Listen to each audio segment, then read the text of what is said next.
मैं परमेश्वर का धन्यवाद देता हूँ। प्रभु ने एक बार फिर हम प्रत्येक को इकट्ठा होने का मौका दिया। आइए हम प्रार्थना करके शुरू करते हैं। हमारे स्वर्गीय पिता प्रभु जी, हम आपको धन्यवाद देते हैं पिता। आपके चरणों में जब आए प्रभु, आपके वचन को सीखने समझने के लिए सहायता कर। पवित्र आत्मा पूरा नियंत्रण आप लें प्रभु। आपके हाथ में सौंपते हैं। सारा आदर महिमा केवल हम आपको देते हैं। प्रार्थना प्रभु यीशु मसीह के नाम से मांगते हैं, आमीन। हम अपने उपदेश के इस हमारा विश्वास के सीरीज में दूसरा पहलू को हम लोग देखेंगे, एकमात्र सच्चा परमेश्वर, है ना। एकमात्र सच्चा परमेश्वर। इसमें जब हम परमेश्वर के विषय में जब हम अध्ययन करते हैं तो इसे अक्सर आप अगर बाइबल कॉलेज जाते हैं या वचन अध्ययन करने वाले, गहन क्षेत्र उसके अच्छे अध्ययन करने वाले हैं, तो उन लोगों में इसको थियोलॉजी करके बोलते हैं, है ना। थियोस यानी यूनानी शब्द से आया है परमेश्वर। लोगोस जो है परमेश्वर के बारे में तर्क करना या परमेश्वर के बारे में जानकारी प्राप्त करना। तो और जब हम देखते हैं तो तीन प्रकार के थियोलॉजी अक्सर देखा जाता है। सबसे पहला नेचुरल थियोलॉजी यानी प्राकृतिक रूप से परमेश्वर के बारे में जानना। फिर आता है बिब्लिकल थियोलॉजी यानी परमेश्वर के वचन से परमेश्वर के बारे में जानना।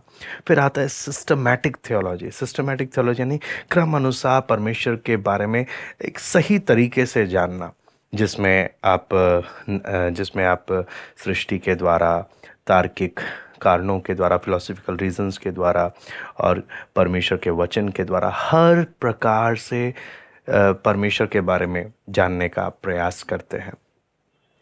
और जब हम परमेश्वर के विषय के बारे में जब हम अध्ययन करते हैं, बहुत ही महत्वपूर्ण विषय है परमेश्वर को जानना, है ना। एक व्यक्ति के जीवन का सबसे महत्वपूर्ण कार्य है, सबसे महत्वपूर्ण कार्य है। क्यों? क्योंकि परमेश्वर ही है जो उसके जीवन का स्रोत और उसके जीवन का असली अर्थ है। सब कुछ एक व्यक्ति का जीवन की दिशा तय करता है परमेश्वर का होना या ना होना, है ना। तो एक बहुत ही महत्वपूर्ण, इसलिए परमेश्वर के वचन में हम जब प्रेरितों के काम 17वां अध्याय उसका 28 पढ़ते हैं, प्रेरितों काम 17वां अध्याय उसका 28, इसमें लिखा है, क्योंकि हम उसी में जीवित रहते और चलते फिरते और स्थिर रहते हैं, जैसा तुम्हारे कितने कवियों ने भी कहा है, हम तो उसी के वंशज हैं। पौलुस यहाँ पर साफ साफ, है ना, लोगों से बात करते वक्त परमेश्वर का वचन बताता है तो बोलता है हम उसी में जीवित रहते हैं। वो ये हमारा लाइफ सोर्स है, वो हमारा जीवन का स्रोत है। और ये कितना महत्वपूर्ण है। उसका 26-27 भी अगर मैं पढ़ूँ तो वहाँ पर भी हमें महत्वपूर्ण बात बोलता है। उसने एक ही मूल से मनुष्य की सब जातियाँ सारी पृथ्वी पर रहने के लिए बनाई, यानी परमेश्वर ने एक ही मूल से मनुष्य की सब जातियाँ सारी पृथ्वी पर रहने के लिए बनाई और उनके ठहराए हुए समय और निवास की सीमाओं को इसलिए बांधा है कि वे परमेश्वर को ढूंढें और कदाचित उसे टटोल कर पाएं, तो भी वह हम में से किसी से दूर नहीं। यानी पर मेरे जीवन के अस्तित्व का मुख्य कारण ही, आप अगर यहाँ पर देखें, है ना, हम सब दुनिया में रहते वक्त हम सबको, हमारे सबके अपने अपने लक्ष्य हैं कि मैं ये काम करूँगा, मैं ये बनूँगा, मुझे ये करना है। लेकिन आप देखें, परमेश्वर ने मुझे इस पृथ्वी पर रखते वक्त जिस जगह पर रखा, उसके पीछे रखने का मुख्य कारण मनुष्य परमेश्वर को ढूंढे, है ना। यहाँ पे लिखा है वो परमेश्वर को ढूंढे, कदाचित टटोल कर पाए। अगर आत्मिक आंख से अंधा है ना, आप परमेश्वर को नहीं जान पा रहे, कदाचित टटोल कर पाए लिखा है, तो भी वो हम में से किसी से क्या नहीं है, दूर नहीं है। यानी सबसे महत्वपूर्ण काम कि हर चीज का अगर हमें कभी भी हमें अपने आप को समझना है ना, हमारे जीवन का कोई अगर अर्थ होना है सही रीति से, तो परमेश्वर और उसकी इच्छा को जानना हमारे लिए अत्यंत आवश्यक है ना। अब परमेश्वर उसकी इच्छा को जितने बेहतर तरीके से हम समझेंगे, हम अपने जीवन के अस्तित्व का कारण समझ पाएंगे। हम अपने जीवन में बोलते ना, जो अर्थ चाहिए, है ना। ऐसा वो बोलते हैं वेस्ट, अपने आप को बर्बाद बेकार नहीं महसूस करेंगे जब हम प्रभु की योजना को अपने जीवन में समझ पाएंगे, है ना। तो ये सबसे महत्वपूर्ण है। तो इसमें आज हम सबसे महत्वपूर्ण इसमें एक बात को आज हम देखने जा रहे हैं, वो है क्या परमेश्वर को जाना जा सकता है। इसमें जिस विषय को हम देख रहे हैं, क्या परमेश्वर को जाना जा सकता है ना। तो इसमें सबसे पहला बात जो इसमें हम समझते हैं और हम सीखते हैं और हमें समझना चाहिए कि परमेश्वर वो चीज है जो हमारी समझ से बाहर है। यानी आप और मैं कभी भी अपनी इस छोटी सी बुद्धि से कभी भी पूरी रीति से परमेश्वर को नहीं जान सकते। यदि आप परमेश्वर को पूरा जान गए का दावा करते हो तो वो परमेश्वर नहीं, वो आपकी तरह इंसान हो सकता है ना।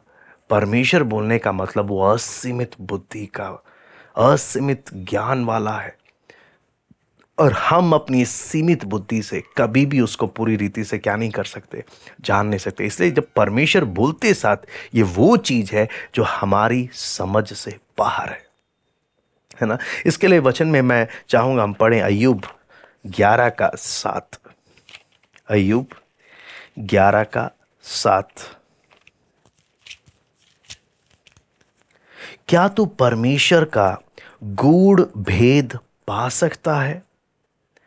क्या तू सर्वशक्तिमान का मर्म पूरी रीति से जांच सकता है ना। सोफर का तर्क है, क्या तू परमेश्वर का गूढ़ भेद पा सकता है, सर्वशक्तिमान के मर्म को पूरी रीति से जांच सकता है। कहने का मतलब है ना, सोफर कोई प्रेरित, परमेश्वर की आत्मा के द्वारा प्रेरित कोई नबी नहीं है, लेकिन वो भी इस बात को समझता है कि परमेश्वर वो है जिसे हम पूरी रीति से नहीं जान सकते कभी भी, है ना। सोपर, अय्यूब की पुस्तक में सोपर के कई गलत तर्क भी हम पढ़ते हैं, लेकिन यहां पर जिस बात को हम देखते हैं कि एक व्यक्ति जो प्रेरणा भी नहीं पाया है लेकिन उसको भी इतना समझ है, परमेश्वर वो हस्ती है जिसे कोई भी मनुष्य पूरी रीति से कभी क्या नहीं कर सकता, जान नहीं सकता, है ना। पौलुस इस बात को रोमी की पत्री 11:33 में बोलता है। रोमियो की पत्री 11वां अध्याय उसका 33वां वचन।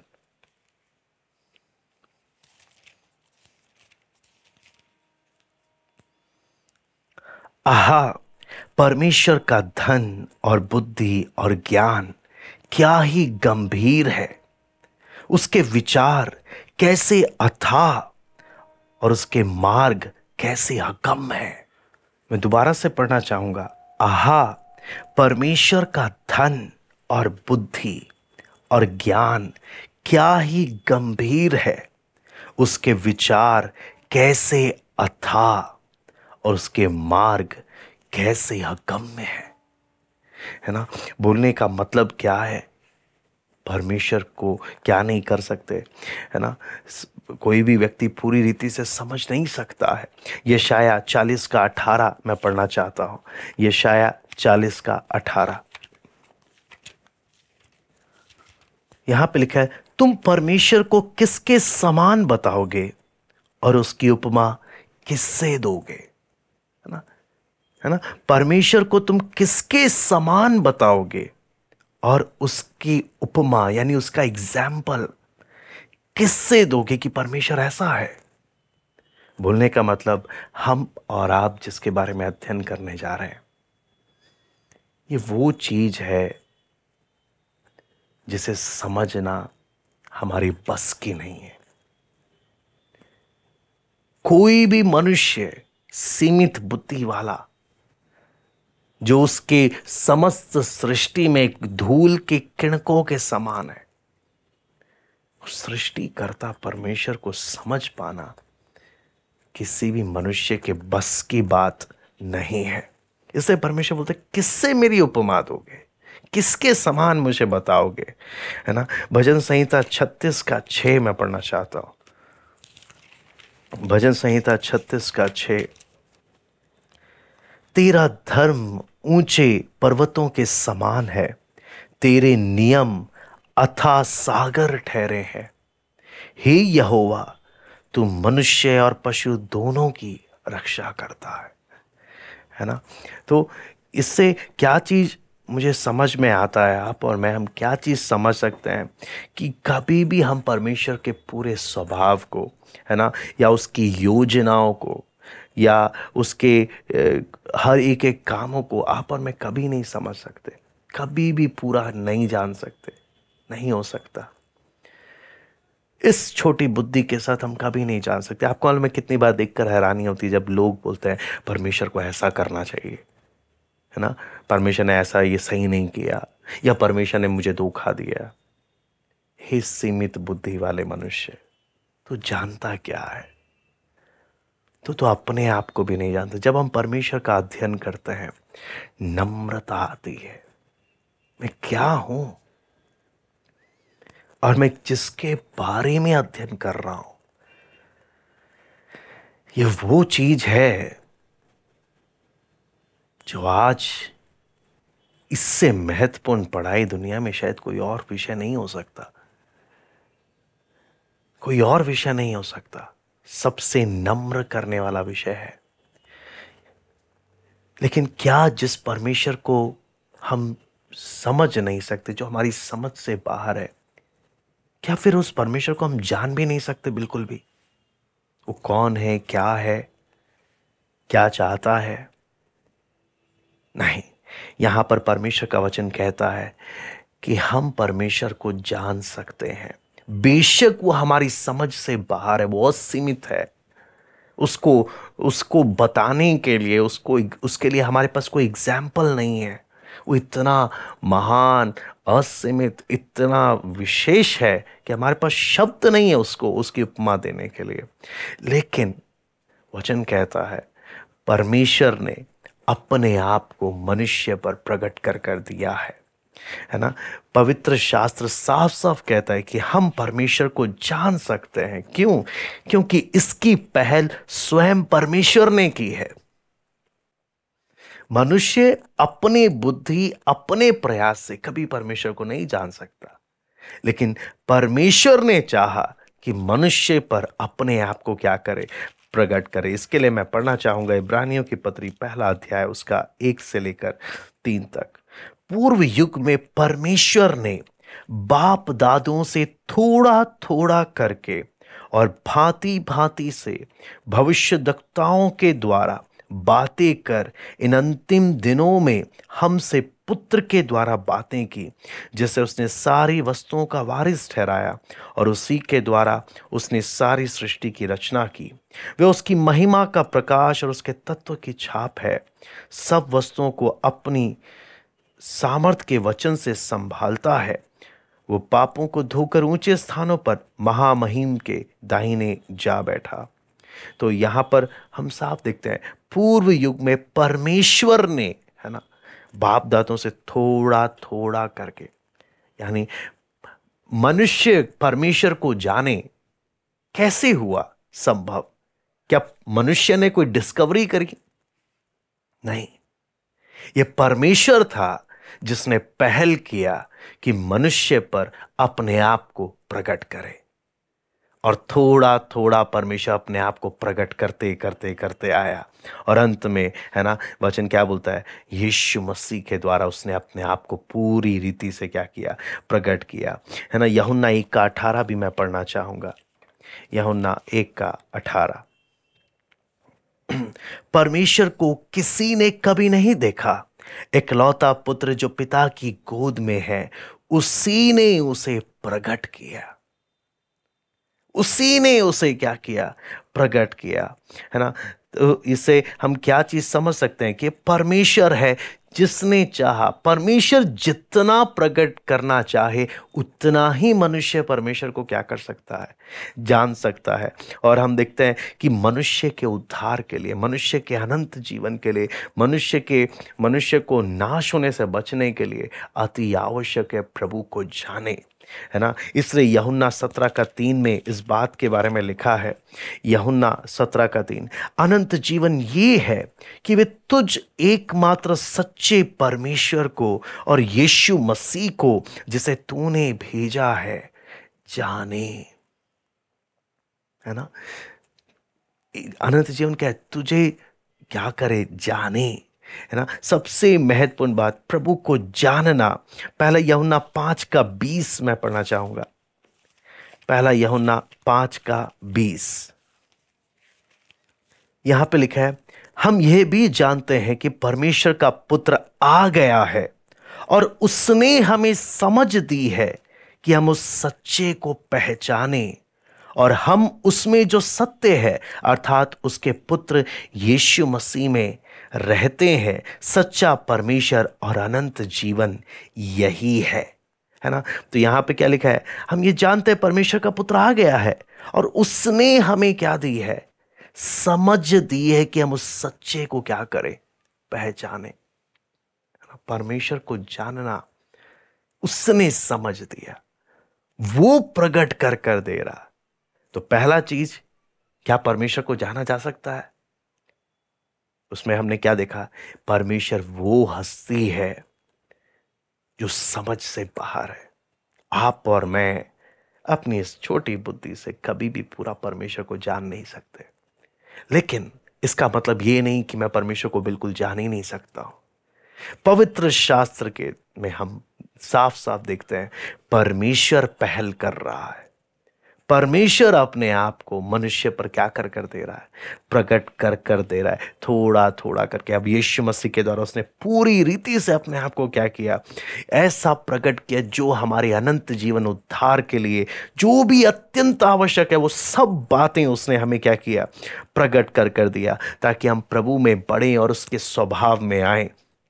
है ना। लेकिन फिर भी, है ना, पौलुस इस बात को बोलता है, पहला कुरिन्थी 13:12 में जब हम पढ़ते हैं, है ना, तो पौलुस फिर भी बोलता है, अभी हमें दर्पण में धुंधला सा दिखाई देता है, परंतु उस समय आमने सामने देखेंगे। इस समय मेरा ज्ञान अधूरा है, परंतु उस समय ऐसा पूरी रीति से पहचानूंगा जैसा मैं पहचाना गया हूं।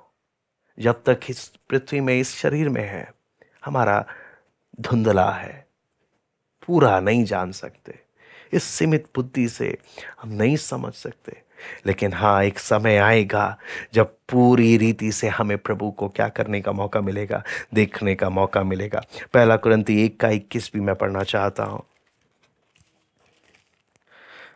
यहां पे लिखा है, क्योंकि जब परमेश्वर के ज्ञान के अनुसार संसार ने ज्ञान से परमेश्वर को ना जाना, तो परमेश्वर को यह अच्छा लगा कि इस प्रचार की मूर्खता के द्वारा विश्वास करने वालों को क्या दे? उद्धार दे। है ना। और उसके साथ साथ इफिसियों 1:17 भी हम पढ़ लेते हैं।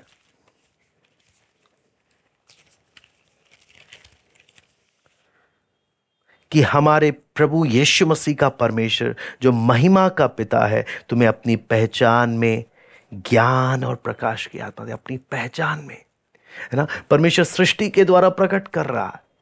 परमेश्वर क्या बोलते हैं? परमेश्वर अपनी पहचान में, कि हम परमेश्वर को पहचाने, उसके लिए समझ, ज्ञान और प्रकाश परमेश्वर ने देना है। तभी एक व्यक्ति परमेश्वर को क्या कर सकता है? जान सकता है। फिलिप्पी 3:10 में पढ़ना चाहूंगा।